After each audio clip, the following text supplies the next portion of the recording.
রাসূলুল্লাহ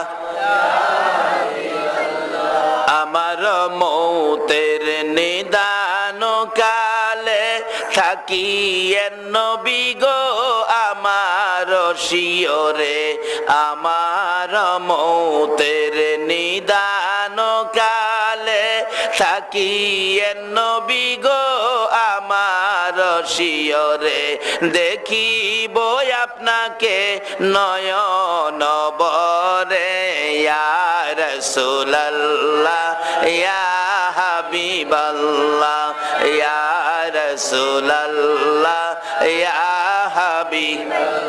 এবার আসুন আমার ৩ নাম্বার আয়াত। আল্লাহ ওয়াজ করেছেন ওয়াসাইনাল ইনসানা বিওয়ালিদাইহি ইহসানা। আল্লাহ বলেন হে মানুষ